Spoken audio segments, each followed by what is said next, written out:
चलिए तो आज समझते हैं कि एक और टॉपिक के बारे में जो है मलेरिया। पहले मलेरिया की ड्रग्स पे जानने से पहले थोड़ा उसका लाइफ साइकिल हम लोग ब्रीफ में समझ लेते हैं कि किस प्रकार से उसका लाइफ साइकिल होता है। जो मलेरियल पैरासाइट होता है जिसका नाम है प्लाज्मोडियम, हमें पता ही है। वो जो प्लाज्मोडियम है वो एनोफिलिस मस्कीटो जो होते हैं उसके सलाइवरी ग्लैंड के अंदर डेवलप होता है, और उसके अंदर से जब भी मॉस्किटो बाइट करता है तो स्किन के थ्रू जो भी वेन्स होती है उसके अंदर सर्कुलेशन में वो पहुंचता है पैरासाइट्स। तो पहले जो पैरासाइट्स जो वेन्स के थ्रू पहुंचते हैं सिस्टमिक सर्कुलेशन में वो होते हैं स्पोरोजॉइड्स, जिसे स्पोरोजॉइड्स भी कहते हैं। अब ये जो स्पोरोजॉइड्स हैं जैसे वीनस सर्कुलेशन में पहले पहुंचते हैं तो वो पहुंचते हैं पहले लीवर के अंदर, जैसे हम लोग यहाँ पे देख सकते हैं। और लीवर के अंदर पहुंचने के बाद वहाँ पे उसका एक प्राइमरी डेवलपमेंट होता है लीवर के अंदर। वो जो वहाँ के लीवर के जो सेल्स हैं जिसे हिपेटोसाइट्स कहते हैं, वो हिपेटोसाइट्स को वो इन्फेक्ट करते हैं। तो लीवर के अंदर उनका पहला स्टेज शुरू होता है। हिपेटोसाइट्स को वो डैमेज करते हैं, धीरे धीरे धीरे जो हेपेटिक सेल्स हैं उसके अंदर एक सीजॉन्स, ज़्यादा सेल्स बनना, एक उसे सीजॉन्स कहते हैं। तो ऐसा सीजॉन्स डेवलप होता है एंड इवेंचुअली वो जो सीजॉन्स होता है वो रप्चर होता है, और उसके अंदर से फिर जो डेवलप्ड स्पोरोजॉइड्स हैं वो कन्वर्ट हो जाते हैं दैट इज़ इन मीरोजॉइड्स, और मीरोजॉइड्स के थ्रू अब वो ब्लड के अंदर रिलीज होते हैं। तो ये जो लीवर वाला साइकिल है जिसे कहते हैं प्री इरिथ्रोसाइटिक स्टेज, इरिथ्रोसाइट्स पे पहुंचने से पहले का स्टेज जिसे प्री इरिथ्रोसाइटिक स्टेज भी कहते हैं। तो ये प्री इरिथ्रोसाइटिक स्टेज जो है यहाँ पे अगर हम कोई ड्रग एक्टिंग करने वाली दे तो उससे हम लोग आरबीसी के अंदर जो इन्फेक्शंस हैं वो अटका सकते हैं। तो ये प्री इरिथ्रोसाइटिक स्टेज होता है। अब जो नेक्स्ट फेज़ में जैसे हमने बात की कि जो हिपेटोसाइट्स को इन्फेक्ट करने के बाद जो स्पोरोजॉइड्स हैं वो मीरोजॉइड्स के अंदर कन्वर्ट होते हैं और वो मीरोजॉइड्स ब्लड में रिलीज़ होते हैं। वहाँ से ये जो आरबीसी है आरबीसी के अंदर जाते हैं, उसके अंदर उनका डेवलपमेंट होता है। यहाँ पे भी एक ब्लड का सीजॉन्स बनाते हैं ये, और अगेन वो आरबीसी है उसको रप्चर करते हैं। तो आरबीसी रप्चर होने की वजह से फिर से ये जो मीरोजॉइड्स हैं दूसरे आरबीसी को इन्फेक्ट करते हैं, और ये जो साइकिल चलता रहता है। ज़्यादा से ज़्यादा आरबीसीज हैं वो डैमेज होते रहते हैं। जैसे ही इनका रिलीज़ होता है तो एक सिम्टम्स डेवलप होता है, फीवर, चिल्स, राइगर्स, जो बहुत ठंड लगती है उस टाइप का सिम्टम्स इसी वजह से डेवलप होता है। तो ये जो स्टेज है इसे कहते हैं आरबीसी के अंदर होता है, जिसे इरिथ्रोसाइटिक स्टेज कहते हैं क्योंकि वो आरबीसीज को डैमेज करता है। और जो मेन सिम्टम्स हैं मलेरिया के ये इसी स्टेज के थ्रू हमें देखने को मिलते हैं। तो ये है इरिथ्रोसाइटिक स्टेज। तो पहला हो गया था जिसे हम लोग कहते थे प्री इरिथ्रोसाइटिक स्टेज, जैसे हमने यहाँ पे बात की। दूसरा हो गया इरिथ्रोसाइटिक स्टेज। अब क्या होता है, जो भी आरबीसीज को इन्फेक्ट करते हैं उसमें से कुछ जो होते हैं वो अपने सेक्सुअल साइकिल में जाने लगते हैं। कुछ जो मीरोजोइड्स हैं अपने सेक्सुअल साइकिल और सेक्सुअल डेवलपमेंटल साइकिल्स में जाने लगते हैं इनिशियल स्टेज में। तो इनिशियल स्टेज जो होता है उसमें वो कन्वर्ट हो जाते हैं या फिर डेवलप करते हैं अपने आप को इन फॉर्म ऑफ गैमेटोसाइट्स। तो जो कुछ मीरोजॉइड्स हैं वो अपने आप को डेवलप करके गैमेटोसाइट्स बनाते हैं। और ये जो गैमेटोसाइट्स हैं ये फिर जो गैमेटोसाइट्स हैं जो मॉस्किटो फिर से अगर ब्लड सक करता है तो उसके बॉडी के अंदर या फिर उसके सर्कुलेशन के अंदर ये गैमेटोसाइट्स चले जाते हैं। और ये गैमेटोसाइट्स एक बार मॉस्किटो के अंदर जाने के बाद एक्चुअल सेक्सुअल साइकिल्स के थ्रू डेवलप करता है अपने जो स्पोरोजॉइड्स को, और जो सलाइवरी ग्लैंड्स के अंदर रखता है वो अगेन दूसरे आदमी के स्किन के थ्रू पेनिट्रेट करके वहाँ से उसके अंदर इन्फेक्शन फैला सकता है, स्पोरोजॉइड रिलीज करता है। तो इस प्रकार से स्पोरोजॉइड्स, मीरोजॉइड्स और गैमेटोसाइट्स ये तीन का साइकिल चलता रहता है, और जिसकी वजह से ज़्यादा जो ह्यूमंस हैं वो इन्फेक्ट होते हैं। तो ये था गैमेटोसाइट्स के बारे में, ठीक है। ये ट्रांसमिशन ऐसे हो गया। एक और स्टेज भी है, जैसे हमने देखा प्री इरिथ्रोसाइटिक फेज़ एक हो गया, इरिथ्रोसाइटिक फेज़ एक हो गया, गैमेटोसाइटिक फेज़। एक और स्टेज है जिसका नाम है एक्सो इरिथ्रोसाइटिक स्टेज। इसमें क्या होता है, जैसे आप यहाँ पे देख सकते हैं, एक स्टेज के बारे में हमने बात नहीं की सर आपने, ये जो 3 नंबर का जो दिख रहा है यहाँ पे हिप्नोजॉइड लिखा हुआ है। कुछ जो स्पोरोजॉइड्स होते हैं वो क्या करते हैं, जो हिपेटोसाइट सेल्स हैं उसके अंदर डॉर्मेंट होके बैठे रहते हैं और हिप्नोजॉइड्स में कन्वर्ट करते हैं। और ये लोग क्या करते हैं कि फिर से रिलैप्स करवाते हैं। अपने को हमको ऐसा लगता है कि ओके सिम्टम्स चले गए हैं, सब कुछ ठीक हो गया है, तो ये जो हिप्नोसाइट्स पड़े हुए होते हैं, हिप्नोजॉइड्स, ये फिर से लीवर सेल को के सेल के अंदर सीजॉन्ट्स बनाते हैं और रप्चर्ड मीरोजॉइड्स करते हैं, और जिससे फिर से कुछ टाइम के बाद फिर से अपने को ऐसा मलेरिया जैसा सिम्टम डेवलप होता है। तो कई कई बार हमको लगता है कि सर हमने तो ट्रीटमेंट दे दी, अच्छा हो गया, फिर से ये मलेरिया हो गया। तो उसमें आपने ये हिप्नोजॉइड्स को नहीं मारा, हिप्नोजॉइड्स को नहीं मारा, इसीलिए कुछ जो हिप्नोजॉइड्स पड़े हुए थे उन्होंने अपने को मीरोजॉइड्स में कन्वर्ट किया और फिर से साइकिल शुरू किया।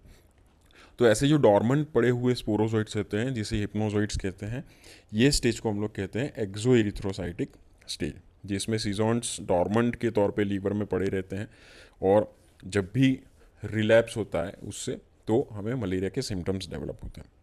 तो कुछ ही प्रकार के जो प्लाज्मोडियम होते हैं उसमें ये हिप्नोजॉइड्स डेवलप होते हैं, या फिर ऐसा एक्सो एरिथ्रोसाइटिक फेज होता है, जिसमें जो मेन कॉमन है दैट इज़ फॉर वाइवेक्स। तो वाइवेक्स बहुत ही फेमस है ऐसे एक्सो एरिथ्रोसाइटिक्स फेज के लिए। फाल्सीफेरम जो होता है, जो सीवियर थोड़ा होता है, ड्रग रेजिस्टेंट होता है, उसमें इस प्रकार का एक्सो एरिथ्रोसाइटिक फेज नहीं होता। हाँ, लेकिन वाइवेक्स होता है तो उसमें एक एक्सो एरिथ्रोसाइटिक फेज होता है। वाइवेक्स और फाल्सीफेरम दोनों कॉमन है, प्लाज्मोडियम की दो स्पीसीज। मलेरी ओवेल भी है, लेकिन ये दोनों थोड़े कॉमन है, वाइवेक्स और फाल्सीफेरम। वाइवेक्स जो मोस्टली है वो एक्सो एरिथ्रोसाइटिक फेज हमेशा याद रखें उसके साथ जुड़ा हुआ होता है, फाल्सीफेरम के साथ जुड़ा हुआ नहीं होता है। फाल्सीफेरम जो है वो थोड़ा रेजिस्टेंट होता है।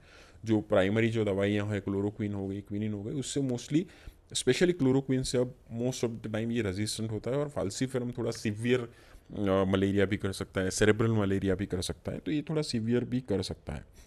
तो ये दोनों चीज़ें, दोनों के बारे में याद रखना ज़रूरी है। तो होपफुली बेसिक चीज़ें यहाँ पे आपको लाइफ साइकिल से पता चल गई होगी। आगे बढ़ते हैं। तो अभी हमको ड्रग टारगेट करना है, तो कौन से स्टेज पे टारगेट करें? तो आपको अगर प्रोफाइलैक्सिस के लिए ड्रग देना है, प्रोफाइलैक्सिस के लिए मीन्स कि अगर कोई आदमी मलेरियल पैरासाइट, सॉरी मलेरिया जहाँ पे एंडेमिक है उस विस्तार में घूमने के लिए आया, तो उसको एक प्रोफाइलैक्सिस की ज़रूरत पड़ सकती है कि उसको मलेरिया ना हो जाए। तो अगर वो प्रोफाइलैक्सिस के तौर पे आपको टारगेट करना है, तो आप कौन सा स्टेज टारगेट करेंगे? सोचिए, प्री इरिथ्रोसाइटिक फेज़, ये जो फेज़ है जहाँ पे ये जो स्पोरोजोइड्स जो है मीरोजोइड्स में कन्वर्ट होते हैं, ये जो स्टेज है, जो प्री इरिथ्रोसाइटिक फेज़ है, वहाँ पे आप टारगेट कीजिए ऐसी कुछ दवाई कि वहाँ पे ही पैरासाइट को मार दे, तो आगे का इरिथ्रोसाइटिक स्टेज ही डेवलप नहीं होगा। तो उसे कहते हैं प्रोफाइलेक्टिकली आपने मार दिया जो भी लीवर को इन्फेक्ट किया होगा वो, क्योंकि वहाँ तक ज़्यादा सिम्टम नहीं आते हैं। जो मेन सिम्टम आते हैं डायरेक्टली जब पेशेंट इरिथ्रोसाइटिक स्टेज में जाता है। अब जब इरिथ्रोसाइटिक स्टेज में चला गया तब आपको ट्रीटमेंट ही करनी पड़ेगी, क्लिनिकल को यार। तो अगर आपको ट्रीटमेंट टारगेटेड है, पेशेंट सिम्टोमेटिक है, रीगर, चिल्स आ रहे हैं, तो आपको टारगेट करना पड़ेगा फिर इरिथ्रोसाइटिक स्टेज। फिर जैसे हमने बात की कि अगर वाइवेक्स इन्वॉल्व है, तो वाइवेक्स के कुछ जो पैरासाइट्स होते हैं ऐसे हिप्नोजॉइड्स लीवर में पड़े हुए होते हैं जो एक्सो एरिथ्रोसाइटिक फेज में जाते हैं। तो वहाँ पे आपको भूले बिना आपको एक रेडिकल क्योर देना है। रेडिकल क्योर का मतलब वही होता है कि जो डॉर्मेंट पड़े हुए हिप्नोजॉइड्स या फिर लीवर सीजॉन्स होते हैं उनको मार देना चाहिए, तो फिर से ये रिलैप्स वाला चक्कर ना हो। तो इसीलिए उसे मारने के लिए हमको एक ट्रीटमेंट देना होता है। जनरली प्राइमाक्विन नामक दवा दी जाती है, 14 दिन का कोर्स होता है, तो उसे रेडिकल क्योर कहते हैं। स्पेसिफिकली वाइवेक्स में इम्पॉर्टेंट होता है क्योंकि फाल्सीफेरम में ऐसा एक्सोएरिथ्रोसाइटिक फेज नहीं होता। और चौथा होता है गेमेटोसाइटिक। गेमेटोसाइट्स मीन्स के जैसे हमने बात की कि कुछ जो ट्रोफोजोइट्स होते हैं वो अपने आप को सेक्सुअल एक्टिव फॉर्म में कन्वर्ट करते हैं, जिसे गेमेटोसाइट्स कहते हैं। यहाँ पे ये जो स्टेज है, इस स्टेज को अगर हम लोग रोकते हैं तो प्रिवेंशन होता है, आगे आगे का उसका लाइफ साइकिल टूटता है, तो ये दूसरों को इन्फेक्ट नहीं करते। यहाँ से फिर मॉस्किटो सक भी करेगा तो उसके अंदर गेमेटोसाइट नहीं आएगा, गेमेटोसाइट नहीं आएगा तो सेक्सुअली ये स्पोरोजोइट्स डेवलप नहीं होंगे, दूसरों को इन्फेक्ट करना बंद हो जाएगा। तो हमें ट्रांसमिशन अगर बंद करना है, प्रिवेंशन करना है जो ट्रांसमिट हो रहा है उसको, तो उसके लिए हमें ऐसी ड्रग्स देनी चाहिए कि जो गेमेटोसाइट्स को किल करे। तो ये कुछ आप समझ लीजिए कि हर एक स्टेज के ऊपर जो दवाई देते हैं उसका एक महत्व है, उसका एक रीज़न है कि कौन से स्टेज पे कौन सी दवाई देनी चाहिए। पहले देखते हैं, जैसे हमने बात की थी कि टिश्यू सीजोंटिसाइड या फिर ऐसी ड्रग्स के जो लीवर के अंदर जो सीजोन्स बने हुए हैं उसको मारे, प्री इरिथ्रोसाइटिक स्टेज के ऊपर ये काम करे ये दवाई, टिश्यू यानी कि लीवर टिश्यू के अंदर जो पड़े हुए सीजॉन्स है उसको किल करे। तो ऐसी ड्रग्स जैसे हमने बात की कि प्रोफाइलैक्सिस के लिए बहुत ही ज़रूरी है, तो उसमें आप ट्रिपल पी से याद रख सकते हैं, प्रोग्वानिल, प्राइमाक्विन और पायरीमेथामाइन। ये कुछ 3 ड्रग्स हैं जो प्री इरिथ्रोसाइटिक स्टेज के ऊपर काम करते हैं। एमसीक्यू के तौर पे आपको पूछ सकते हैं ये चीज़ें, या फिर वाइवा में किसी भी जगह पे आपको पूछ सकते हैं कि भाई कुछ ड्रग्स के नाम बोलिए कि जो प्री इरिथ्रोसाइटिक स्टेज पे या फिर टिश्यू सिजोंटिसाइल या फिर लीवर के अंदर जो पैरासाइट्स हैं उसको किल करती है। तो आप ऐसे ट्रिपल पी याद रख सकते हैं, प्रोग्वानिल, प्राइमाक्विन और पायरीमेथामाइन। फिर दूसरे स्टेज पे आ जाते हैं जो है मेनली इरिथ्रोसाइटिक स्टेज की, जो आरबीसीज हैं, आरबीसीज के अंदर पड़े हुए हैं जो डेवलप हो रहे हैं ट्रोफोजोइट्स, उसको मारने के लिए जो दवाई हैं, जो मेनली ट्रीटमेंट के लिए काम आती है, जो एक्यूट अटैक्स ट्रीटमेंट के लिए काम आती है, जो ब्लड सीजॉन्स को किल करती है। तो इसमें कुछ दवाइयाँ हैं जो स्लोअर एक्टिंग है, कुछ दवाइयाँ हैं फास्टर एक्टिंग है, उसे क्लासिफिकेशन किया गया है। स्लोअर एक्टिंग दवाइयाँ जनरली जो सल्फा ड्रग्स वाली कैटेगरी की दवाइयाँ हैं, जैसे हमने बात की अभी ऑलरेडी, पायरीमेथामाइन, प्रोग्वानिल, सल्फोनेमाइड, ये कुछ दवाइयाँ हैं, और एडिशनली एक टेट्रासाइक्लिन, ये भी एज अ स्लो आरबीसीज के अंदर किल करने, सीजॉन्स को किल करने के लिए यूज़ होती है। तो प्रोग्वानिल, पायरीमेथामाइन, सल्फोनामाइड, टेट्रासाइक्लिन, ये 3 तो सल्फा ग्रुप की कैटेगरी की दवाइयाँ हैं, देखेंगे उसके बारे में, क्योंकि उनका मैकेनिज्म है उसी प्रकार से फॉलिक एसिड सिंथेसिस का इनहिबिशंस करता है। और एडिशनली एक टेट्रासाइक्लिन का एडिशनल यूज़ है मलेरिया के अंदर। तो ये स्लो एक्टिंग है। फास्टर एक्टिंग दवाइयाँ हमको ज़्यादा इफेक्टिव चाहिए, क्योंकि उस टाइम पे हमको फास्टर एक्टिंग जल्दी से जल्दी हो सके उतने सीजॉन्स को किल करने हैं, ट्रोफोजोइड्स को हमें किल करना है, ठीक है, पेशेंट को एसिम्प्टोमेटिक बनाना है। तो इसीलिए फास्टर एक्टिंग दवाइयाँ चाहिए। उसके लिए जो मेन फर्स्ट लाइन ड्रग्स थी वो थी क्लोरोक्विन, उसके बाद क्विनिन, और उसके बाद कुछ नई दवाइयाँ डेवलप हुई है जैसे मेफ्लोक्विन, हेलोफेंट्रिन, एटोवाक्यून, और अब सबसे ज़्यादा अच्छी दवाइयाँ जो डेवलप हुई है उसे आर्टिमिसिनिन डेरिवेटिव्स, जो मोस्ट कॉमनली यूज़ की जाती हैं। देखेंगे हर एक बारे में कुछ इंपॉर्टेंट पॉइंट्स। अब आ जाते हैं एक्सोएरिथ्रोसाइटिक स्टेज, जैसे हमने बात की कि ये वाइवैक्स में होता है, और जो हिप्नोजोइड्स या फिर जो लीवर सीजॉन्स जो डॉर्मेंट स्टेज में होते हैं उनको ये किल करते हैं, उसे रेडिकल क्योर भी कहा जाता है। प्राइमाक्विन मेन ड्रग है। और चौथी जैसे हमने बात की कि जो गैमेटोसाइट्स हैं उसको किल करने के लिए, जिससे ट्रांसमिशन कम हो सके मलेरिया का, उसके किल करने के लिए जो दवाइयाँ हैं, अभी क्या है इसके ऊपर लोग ज़्यादा फोकस नहीं करते हैं, लेकिन इनडायरेक्टली ये अचीव हो जाता है। कैसे, अगर हम लोग बात करें, यहाँ पे क्या लिखा है, प्लीज़ आप थोड़ा ध्यान दीजिए कि पहले तो ये पढ़िए कि प्रोग्वानिल, पायरामेथामिन और प्राइमाक्विन, ये तीनों थी जो कॉजल प्रोफाइल एक्सिस के लिए यूज़फुल थी, ठीक है, प्री इरिथ्रोसाइटिक स्टेज में। ये तीनों यहाँ पे भी यूज़फुल हैं, और एक आर्टिमिसिनिन डेरिवेटिव जो हम यूजुअली अभी क्लिनिकल क्योर के लिए सबसे ज़्यादा यूज़ करते हैं, faster acting derivatives and drugs हैं। ये बोथ द गैमेट्स, वाइवैक्स हो या फाल्सिफेरम हो, सभी के गैमेट्स को किल करने की इसमें क्षमता है। तो ये जो 3 दवाइयाँ हैं उसके साथ ये आर्टिमिसिनिन डेरिवेटिव्स हैं। तो जब भी हम लोग पेशेंट को ट्रीट करने के लिए आर्टिमिसिनिन डेरिवेटिव्स का यूज़ करते हैं तो साथ में गैमेटोसाइट भी मर ही जाते हैं, तो प्रिवेंशन भी हो ही जाता है। तो इतनी अच्छी दवाइयाँ हैं, वो चाहे वाइवैक्स का हो या फिर फाल्सिफेरम हो। लेकिन अगर हम क्लोरोक्विन या क्विनिन यूज़ करते हैं, या हम, तो यहाँ पे सिर्फ वो वाइवैक्स के गैमेट ही किल करता है। क्लोरोक्विन और क्विनिन में फाल्सिफेरम के गैमेट्स किल करने की क्षमता नहीं है। तो ये चीज़ बहुत एक्सेप्शनल है, याद रख सकते हैं।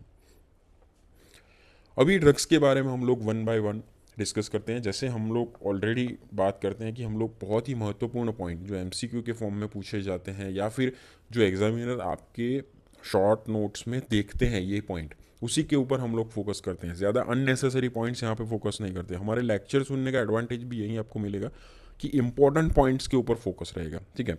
अगर आप शॉर्ट नोट भी लिखते हैं तो एग्जामिनर वही पॉइंट को ढूंढते हैं कि ये लिखा है कि नहीं, अननेसेसरी पॉइंट्स नहीं। तो क्लोरोक्विन में सबसे इंपॉर्टेंट चीज़ याद सकनी है, वो है लार्ज वॉल्यूम ऑफ डिस्ट्रीब्यूशन। यहाँ तो लार्जेस्ट लिखा है, सबसे बड़ा वॉल्यूम ऑफ डिस्ट्रीब्यूशन है। अभी वॉल्यूम ऑफ डिस्ट्रीब्यूशन क्या है, अगर आप देखें तो आपको पता चलेगा कि ये जो क्लोरोक्विन दवाइयाँ हैं, जब भी आप सिस्टमिक सर्कुलेशन, ये आपका ब्लड है, यहाँ पे आर्टरीज है, तो जब भी क्लोरोक्विन देते हैं तो क्लोरोक्विन क्या हो करता है कि आजू बाजू की टिश्यू है उसमें चला जाता है सबसे ज़्यादा, तो टिश्यू के अंदर चला जाता है और यहाँ पे बहुत कम रहता है, ठीक है। और जिसकी वजह से क्या होता है कि इफ़ेक्ट नहीं आती है। तो इसी लार्जर वॉल्यूम ऑफ डिस्ट्रीब्यूशन वाली दवाइयों को देने के लिए सबसे पहले हमको लार्जर वॉल्यूम ऑफ डिस्ट्रीब्यूशन वाली दवाइयों के लिए सबसे पहले हमें देना पड़ता है लोडिंग डोज, ठीक है। सो लोडिंग डोज देना पड़ता है। लोडिंग डोज देने से क्या होता है, लोडिंग डोज देने से सबसे पहले जो दवाइयाँ हैं आजू बाजू की टिश्यू के प्रति उसकी आसक्ति ज़्यादा होती है, तो वहाँ चली जाती है, और फिर धीरे धीरे धीरे उसका फिर मेंटेनेंस डोज देना पड़ता है। तो मेंटेनेंस डोज देने से फिर से वो कुछ अब जो सर्कुलेशन के अंदर अपना कॉन्सेंट्रेशन अचीव करती है, और जिससे उसकी इफ़ेक्ट आती है। अगर आप पहले ही एक डोज दे के नॉर्मल ट्रीटमेंट शुरू कर दे, मान लीजिए कि सेम डोज के ऊपर 2 टाइम्स डोज दे के ट्रीटमेंट शुरू कर दे, तो ये जो है टिश्यू में चली जाएगी, ब्लड में तो नहीं रहेगी। हमारा काम है ब्लड में आरबीसीज जो इन्फेक्टेड है उसको किल करना है, तो वो इफेक्ट अचीव नहीं होगा। तो because of larger volume of distribution यहाँ पे हमको लोडिंग डोज देना पड़ेगा, और उसके बाद मेंटेनेंस डोज या फिर नॉर्मल डोज से हम लोग काम चला सकते हैं। तो याद रखें, ये बहुत ही महत्वपूर्ण चीज़ है। दूसरी भी कुछ लार्जर वॉल्यूम ऑफ डिस्ट्रीब्यूशन वाली दवाइयाँ हैं, याद है आपको? याद नहीं है तो आप ट्राई कीजिए, एक लिस्ट बनाइए कि कौन कौन सी दवाइयाँ हैं जिसमें लार्जर वॉल्यूम ऑफ डिस्ट्रीब्यूशन है। डिकॉक्सिन एक दवाई मुझे याद आ रही है, अल्कोहल भी शायद एक मेडिकेशन है या फिर ड्रग है जिसको आप ये लिस्ट में ऐड कर सकते हैं। ये कुछ लार्जर वॉल्यूम ऑफ डिस्ट्रीब्यूशन वाली मेडिकेशन है। कैसे काम करते हैं उसकी फिर मैकेनिज्म ऑफ एक्शन हम लोग देखते हैं। मैकेनिज्म ऑफ एक्शन देखने के लिए सबसे महत्वपूर्ण बात अगर हम करें तो ये जो पैरासाइट होते हैं, ये पैरासाइट के लिए सबसे खतरनाक चीज़ होती है हीम। जो हमारे हीमोग्लोबिन के अंदर हीम जो होता है ना, इससे ये पैरासाइट बहुत डरते हैं। हीम उसके लिए बहुत ही हानिकारक है। तो ये क्लोरोक्विन क्या करती है, किसी भी तरह से हीम का लेवल बढ़ाती है। जनरली हीम का कन्वर्जन होता है हीमेजोइन के अंदर कन्वर्जन होता है, ठीक है। हीम टू हीमेजोइन पोलीमराइजेशन होता है, और ये बंद कर देता है हमारा क्लोरोक्विन। तो क्लोरोक्विन इसे बंद कर देता है, जिसकी वजह से हीम का कॉन्सेंट्रेशन बढ़ता है, और हीम जो है वो टॉक्सिक है। किसके लिए? जो हमारा पैरासाइट है उसके लिए टॉक्सिक है। तो पैरासाइट इससे मरता है, ठीक है, और जिसकी वजह से हमें एंटी पैरासाइटिक एक्शन अचीव होती है, ठीक है। सो और ये कॉन्सेंट्रेट करता है जो इन्फेक्टेड आरबीसीज होते हैं, वो पैरासाइट के अंदर उसके जो फूड वॉक्यूल होते हैं उसके अंदर ये कॉन्सेंट्रेट होता है, और ये इफेक्ट क्रिएट करता है। तो ये हो गया उसका मैकेनिज्म ऑफ एक्शन। कहाँ पे ये काम करता है क्लोरोक्विन? ऑब्वियसली ये फर्स्ट लाइन मेडिकेशन है, बहुत पुरानी मेडिकेशन है। तो जो भी पहले क्लोरोक्विन ही यूज़ की जाती थी, अभी भी कई जगह पे क्लोरोक्विन यूज़ की जाती है, लेकिन हमें सेंसिटिविटी देखनी पड़ती है कि अगर ये पैरासाइट क्लोरोक्विन के प्रति सेंसिटिव है या नहीं, या फिर रेजिस्टेंट हो गया है। अगर सेंसिटिव है तो आप दे सकते हैं, ठीक है। जैसे वाइवेक्स हो गया, तो वाइवेक्स यूजुअली ऐसा माना जाता है कि अब भी क्लोरोक्विन के प्रति सेंसिटिव है, तो उसके अंदर क्लोरोक्विन दी जाती है। या फिर कई बार, यूजुअली तो ऐसा हो ही गया है कि फाल्सीफेरम का क्लोरोक्विन के प्रति रेजिस्टेंस आ गया है, लेकिन फिर भी टेस्टिंग से हमें पता चले कि भाई नहीं, फाल्सीफेरम अभी भी सेंसिटिव है, तो यू कैन यूज़ क्लोरोक्विन जो फाल्सीफेरम से सेंसिटिव अगर है तो, या फिर नॉन फाल्सीफेरम में तो ऐसा यूज़ की जाती है। दोनों प्रोफाइलैक्सिस और ट्रीटमेंट दोनों के लिए यूज़ की जाती है। जैसे हमने बात की एक्सो एरिथ्रोसाइटिक के ऊपर, इसका कोई इफेक्ट नहीं है। गैमेटोसिडल भी सिर्फ वाइवेक्स के लिए ही इफेक्टिव है।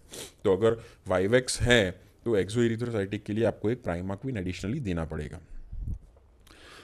बहुत महत्वपूर्ण चीज़, बहुत ही महत्वपूर्ण चीज़ ये चीज़ है, आपको पूछते हैं कि जो क्लोरोक्विन है उसके मलेरिया के अलावा कौन कौन से यूजेस है। तो इसमें पाई गई है एंटी इन्फ्लामेटरी एक्टिविटी, और एंटी इन्फ्लामेटरी एक्टिविटी की वजह से काफ़ी सारे इन्फ्लामेटरी डिसऑर्डर जैसे हो गए रूमेटॉइड आर्थराइटिस, ठीक है, discoid lupus erythematosus, lepra reaction, infectious mononucleosis, काफ़ी सारे कंडीशंस जिसमें इन्फ्लामेशन इन्वॉल्व होता है, तो as an anti inflammatory medication ये यूज़ की जा सकती है। दूसरे जो कुछ एनारोबिक इन्फेक्शंस है तो, या फिर पैरासाइटिक इन्फेक्शंस है, उसके अंदर भी ये यूज़ की जाती है। अमीबियासिस के अंदर इफेक्टिव है, जियार्डियासिस के अंदर ये इफेक्टिव है, फोटोजेनिक रिएक्शंस के अंदर भी ये यूज़फुल है। तो ये कुछ आप कंडीशंस याद रख सकते हैं कि जिसके अंदर भी क्लोरोक्विन का यूज़ किया जा सकता है। हाँ, फर्स्ट लाइन ड्रग नहीं यूज़ करते हैं हम लोग, क्योंकि ये कंडीशंस में बेटर ट्रीटमेंट अवेलेबल है। लेकिन आपको कई बार एमसीक्यू के फॉर्म में या फिर क्वेश्चन, शॉर्ट क्वेश्चन या फिर वाइवा में भी पूछ सकते हैं कि इसके क्लोरोक्विन के मलेरिया के अलावा यूजेस क्या आपको आते हैं, वो पूछे जा सकते हैं, बहुत ही इंपॉर्टेंट है। एडवर्स ड्रग रिएक्शन अगेन बहुत ही महत्वपूर्ण चीज़ है। क्लोरोक्विन का एडवर्स ड्रग रिएक्शन प्रोफाइल जानना बहुत ज़रूरी है। सबसे पहला आप याद रखें कि क्लोरोक्विन का जब भी हम लोग डोज बढ़ाते हैं, जब नॉर्मल से ज़्यादा डोज हो जाता है, जब टॉक्सिक डोज हो जाता है, तो याद रखना बहुत ज़रूरी है टॉक्सिक कंडीशंस में क्लोरोक्विन का टिश्यू के प्रति आसक्ति बढ़ जाता है, स्पेशली रेटाइनल टिश्यू, तो उससे रेटाइनल डैमेज होता है, ब्लाइंडनेस भी हो सकता है, जिसे बुल्स आई मक्यूलोपैथी भी कहते हैं। एमसीक्यू के फॉर्म में पूछा जा सकता है ये उसके टॉक्सिक कंसंट्रेशन में होता है। दूसरा, ये नर्वस सिस्टम को अफेक्ट करता है, ऑडिटरी सिस्टम को अफेक्ट करता है, तो ऑडिटरी इम्पेयरमेंट होता है, साइकोसिस भी होता है और कार्डियक चेंजेस भी होता है, जैसे ब्लड प्रेशर फॉल हो जाना, मायोकार्डियल डिप्रेशन होना, नर्व डैमेज होना, रैशिश होना, ये सब चीज़ें भी काफ़ी कॉमन है।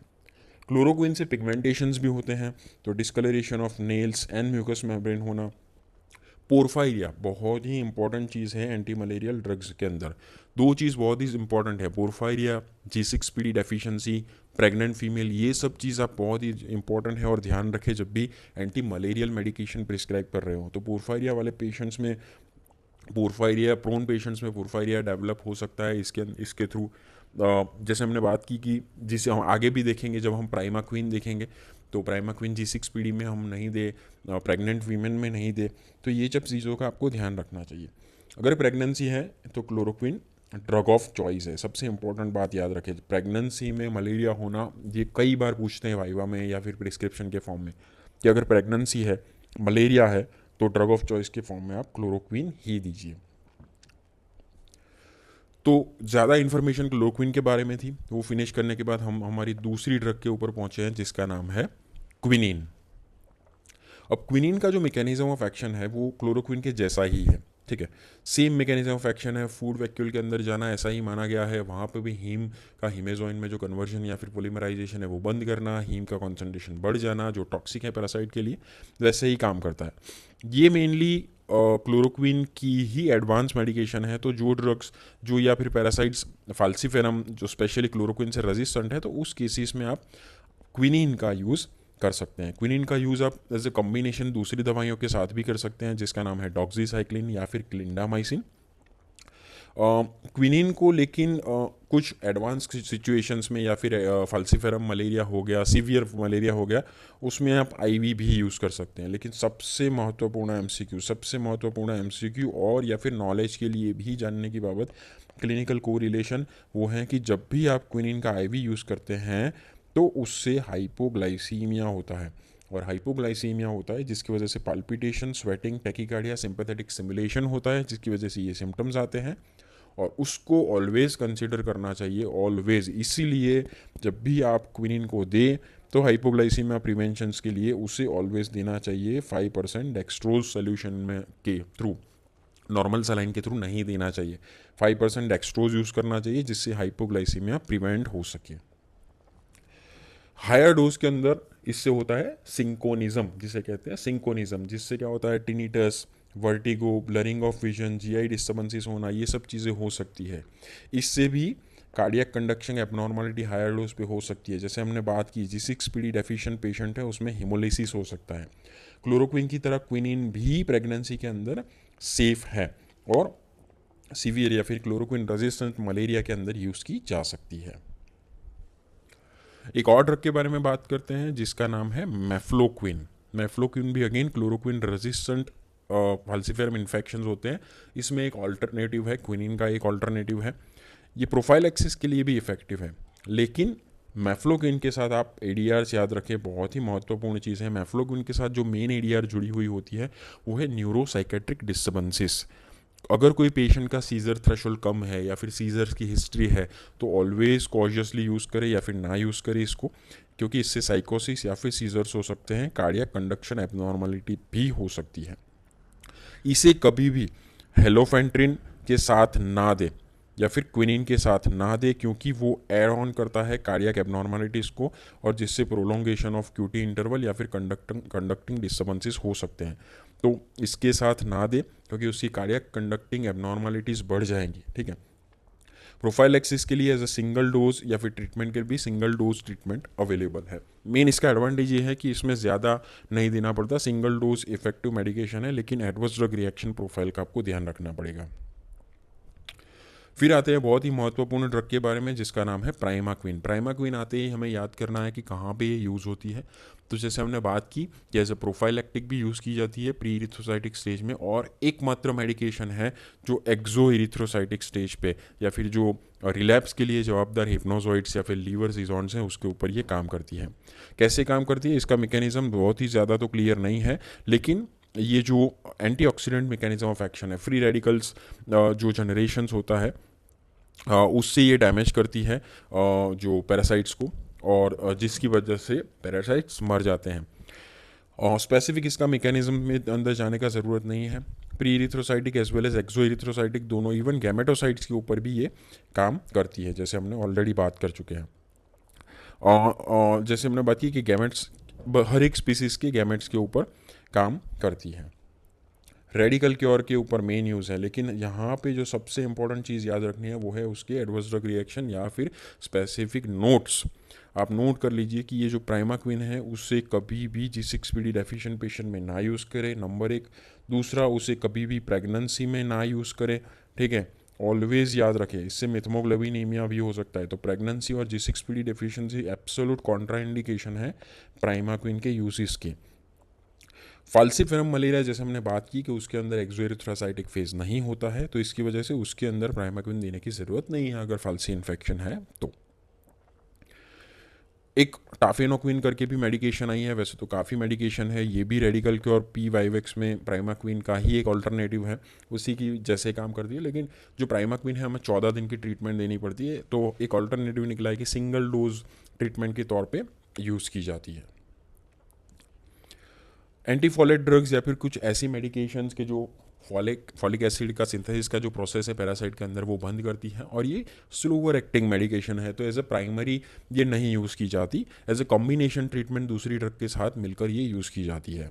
तो पायरीमिथामाइन हो गए या फिर प्रोग्वानिल, सल्फाडॉक्सिन, डेप्सोन, ये कुछ मेडिकेशंस है, ये भी as an anti malarial role है इनका। प्रोग्वानिल जो है साइक्लोक्वानिल में कन्वर्ट होती है और उससे वो folic acid synthesis process inhibiting करती है डाइहाइड्रोफोलेट रिडक्टेज एंजाइम को बंद करके, जो सल्फा में हम लोग देख चुके हैं। स्लोअर एक्टिंग ब्लड सीजोंटिसाइड्स हैं, ठीक है, वहाँ पे ये लोग काम करते हैं। क्लोरोक्विन रेजिस्टेंस केसेस में ये यूज़ की जाती है दूसरी ड्रग्स के साथ, स्पेशली आर्टिमिसिनिन जो कॉम्बिनेशन है उसके साथ कंबाइन करके दी जाती है। एटोवाक्यून और प्रोग्वानिल का एक कॉम्बिनेशन बहुत ही फेमस है, शायद इंडिया में अवेलेबल नहीं है ये अभी तक, तो ट्रीटमेंट के फॉर्म में यूज़ की जाती है या फिर कीमो प्रोफाइलैक्सिस में भी यूज़ की जा सकती है। तो दूसरी ड्रग्स के साथ कंबाइन करके ये यूज़ की जा सकती है। एटोवाक्यून जैसे हमने बात की, ये भी रैपिडली एक्टिंग ब्लड सीजोंटिसाइड ही है।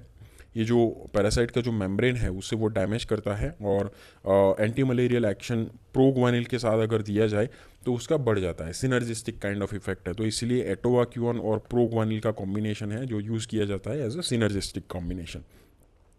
एडिशनली टॉक्सोप्लाज्मा इन्फेक्शन है या फिर न्यूरोसिस्टिस जीरोविकी न्यूमोनिया जो HIV वाले केसेस में अपॉर्चुनिस्टिक इन्फेक्शन होता है, उसमें भी ये एडिशनली यूज़ किया जा सकता है एटोवाक्यून। अब आते हैं सबसे महत्वपूर्ण ड्रग्स के बारे में, जो है आर्टिमिसिनिन डेरिवेटिव्स। ये आर्टिमिसिनिन डेरिवेटिव्स अभी क्लिनिकली सबसे ज़्यादा यूज़ होने वाली दवाइयाँ हैं, सबसे फास्टर एक्टिंग दवाइयाँ हैं मलेरिया के अंदर, और जिसकी वजह से मलेरिया का ट्रांसमिशन भी बहुत कम हो गया है। तो आर्टिमिसिनिन हो गया, डाईहाइड्रो आर्टिमिसिनिन, आर्टिसुनेट, आर्टेमिथर, आर्टेइथर, ऐसी कुछ दवाइयाँ हैं जो ये ग्रुप की मेडिकेशन है, आर्टे से शुरू होती है। इंपॉर्टेंट पिक्यूलियरिटी ये है, ये आपको पूछ सकते हैं कि ये जो चाइनीज़ हर्ब आर्टिमिशिया एनुआ करके एक चाइनीज़ हर्ब है, उसके अंदर से ऑब्टेन की गई है। तो एक हर्बल ऑब्टेन की गई मेडिकेशन है फार्माकोलॉजी, लेकिन ऑब्टेन उसका जो लीड मिला है वो वहीं से मिला है। आर्टिमिसिनिन दवाइयाँ एक प्रोड्रग्स हैं जो बॉडी के अंदर अपने एक्टिव फॉर्म के अंदर वो कन्वर्ट होती है। तो अगेन ये प्रोड्रग के स्वरूप में काम करती है, डाईहाइड्रो आर्टिमिसिन में कन्वर्ट होकर। कैसे काम करती है उसकी अगर मैकेनिज्म ऑफ एक्शन देखिए, तो जैसे हमने बात की थी, ये फ्री रेडिकल्स प्रोड्यूस करती है और फ्री रेडिकल्स पैरासाइट के मेम्ब्रेन को डैमेज करते हैं। सिंपल मैकेनिज्म है, ज़्यादा कॉम्प्लेक्स नहीं है। फास्टेस्ट एक्टिंग है, उसमें भी आर्टिसुनेट सबसे ज़्यादा यूज़ की जाती है क्योंकि सबसे कम शॉर्ट हाफ लाइफ है। IV भी यूज़ की जाती है, ऑलमोस्ट सभी पेशेंट को आर्टिसुनेट यूज़ की जाती है। Even multi drug resistance malaria के अंदर या फिर सीरियस मलेरिया या फिर सेरेब्रल मलेरिया जैसी हो गई, serious conditions, complicated conditions, resistance conditions, अभी के अंदर ये जो आर्टिमिसिनिन डेरिवेटिव्स हैं अच्छे से यूज़ होती है। प्रोफाइल एक्सिस के लिए नहीं यूज़ की जाती, ये प्रोफाइल एक्सिस के लिए नहीं है, ये मेडिकेशंस ट्रीटमेंट के लिए ही है। वैसे तो इससे एडवर्स ड्रग रिएक्शन बहुत ही कम है, सामान्य गैस्ट्रोइंटेस्टिनल एडवर्स ड्रग रिएक्शंस आप देख सकते हैं, कई बार रेयरली इससे कंडक्शन एबनॉर्मलिटीज़ होती हैं, लेकिन मोस्टली अब नहीं होती है। फिर देखते हैं हेलोफेंट्रिन और ल्यूमेफेंट्रिन। जैसे हमने बात की, प्राइमरीली ये ड्रग नहीं यूज़ की जाती क्योंकि ये ड्रग के साथ जुड़ी होती हैं सीरियस कार्डियोटॉक्सिसिटी, कंडक्शन एबनॉर्मलिटीज़ जुड़ी होती है, और ओरली भी अगर हेलोफेंट्रिन को दिया जाए तो वो बायोएबिलिटी अच्छी नहीं होती है, इसीलिए ज़्यादातर ये ड्रग नहीं यूज़ होती है, रिजर्व की जाती है मल्टी ड्रग रेजिस्टेंस मलेरिया के। लुमेफेंट्रिन भी सिमिलर काइंड ऑफ है, हेलोफेंट्रिन की ही है, जिससे अब्जॉर्प्शन थोड़ा बेटर है, बायोबिलिटी बेटर है, स्पेशली फैटी फूड के साथ इसका अब्जॉर्प्शन अच्छा है, एमसीक्यू के फॉर्म में पूछते हैं। तो कुछ ड्रग्स की जो फैटी फूड से अब्जॉर्प्शन अच्छा है, इसमें एक हेलोफेंट्रिन भी लिख दीजिए। एक ड्रग मुझे याद आ रही है जिसका नाम है ग्रीसोफल्विन, जो एंटी फंगल मेडिकेशन है। दूसरी एक नेविरापिन ड्रग मुझे याद आ रही है, टीनोफोविर भी याद आ रही है, जो एंटी HIV मेडिकेशंस हैं। तो ऐसी कुछ मेडिकेशंस का आप लिस्ट याद रखिए जिसका फैटी फूड के साथ बायोबिलिटी या फिर अब्जॉर्प्शन बढ़ता है। अब आते हैं आर्टिमिसिनिन बेस कॉम्बिनेशन ट्रीटमेंट। कुछ कॉम्बिनेशन ट्रीटमेंट जैसे हमने बात की थी, अगर वो दिया जाए तो रेजिस्टेंस का चांसेस कम होता है, इफेक्टिवनेस बढ़ जाता है। पेशेंट का यूज़ होने का एडवांटेज, जैसे हमने बात की कि एक तो सबसे पहले कि जो पैरासाइट्स हैं उसको अच्छे से क्लियर करता है, तो बहुत फास्ट क्लियरेंस होता है, और जिसकी वजह से क्या होता है कि सिम्टोमेटिक जो रिलीफ हो वो हमें जल्दी से जल्दी मिलती है, और पेशेंट का सीरियस कंडीशंस में जाने का चांसेस कम हो जाता है। रेजिस्टेंस का चांसेस जो हमने बात की कि वो कम हो जाता है, जिसकी वजह से ये आर्टिमिसिनिन बेस कम्बिनेशन थेरापी बहुत ही फेमस है। कौन कौन से कम्बिनेशन इसमें यूज़ की जाते हैं, याद कुछ रख सकते हैं। आर्टेमिथर के साथ लुमेफेंट्रिन, आर्टेस्यूनेट के साथ एमोडियाक्विन, आर्टेस्यूनेट के साथ मैफ्लोक्विन, आर्टेस्यूनेट के साथ सल्फाडॉक्सिन और पायरामिथामाइन, ये बहुत ही कॉमनली यूज्ड है, और डाईहाइड्रो आर्टिमिसिनिन के साथ पाइपरएक्विन। ये कुछ कॉम्बिनेशंस हैं, ये यूज़ की जाती है। उसका पर्पज़ यही है कि इफ़ेक्टिवनेस बढ़ाए, जल्दी क्लिनिकल क्योर दे, सिम्टम्स का इजीली रिलीव करे, रेजिस्टेंस का चांसेस कम करे, एडवर्स ड्रग रिएक्शन प्रोफाइल कम करे, ठीक है। सो इसीलिए ये यूज़ की जाती है।